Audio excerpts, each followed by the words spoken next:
All right, so I'm gonna cut to the chase for you guys. What we're gonna do is put G-body rear spring stock in the back of a box Chevy here. Now, what I'm wanting to do is drop this ass in a little bit. I got 22s on here, front and back.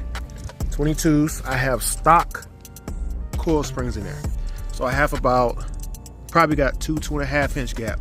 Now, I like the stance. Not gonna lie to you, I like the stance as it is. I've been riding like this for probably about a year now. What I want to do is just drop the ass in. I'm leaving the front alone. I like what I got in the front. All I want to do is drop this ass in a little bit and just have it tuck a little bit more in the back right here. So we're going to use Moog coil springs, part number 5379, which should be stock G-body rear replacement coils. So we're going to take out our stock springs, put these G-body ones in there, and then we'll see what we got from there. All right, what's showing in here? You need to take this bottom shock bolt out. You see your shock there? There's your mount. You need to take that out. It's a 3/4 bolt. Knock it out. So now that ass in, or your axle, you can separate from the it'll have more separation from the body, and that axle can drop out as you're jacking up on the body, so you can get this spring out. So you need a 3/4 bolt. Drop that ass, drop that bottom shock mount out. Leave it up there. You don't need to worry about that bolt on top. All right, I got 2 pry bars, and I got the spring out. I even left the wheel on there, so I have enough space to grab this spring and bring it out this way. If your exhaust is riding a little different, then you know, this is a stock exhaust, I believe, pretty much, so I was able to get that stock one out.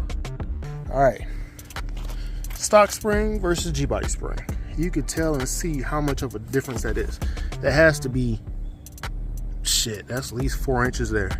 So let's go ahead and get this one installed. We'll go ahead and do the other side. I did one side there for you so you guys can see that, but I'm gonna take the other side out, put the other one in, and then we'll see how the car, what type of stance it has from there.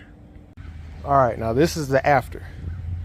Car is on its full, sitting on the full weight. Now I do have a box with 312s in the trunk, so that's going to differ with you.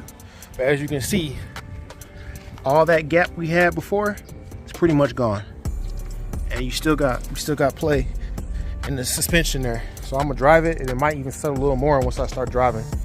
But shocks tighten back up. Front still stock like it is, and that's how it's looking. Now that's the look I wanted. I wanted that ass in to sit like that, and she's sitting right.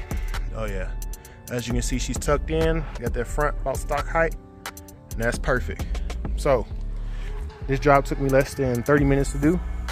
Here's the old ones. Came out, I showed you the difference earlier. That's the part number, Moog 5379. And remember, these are 22s here on that end, so 24s probably be tucking a little. It's going to be still tucking about just like that. So yeah, she's looking right. I'll get y'all guys some more updates later. I am going to be replacing the shocks in there, so I have a better ride. But this is how she's looking right now. I'm loving that.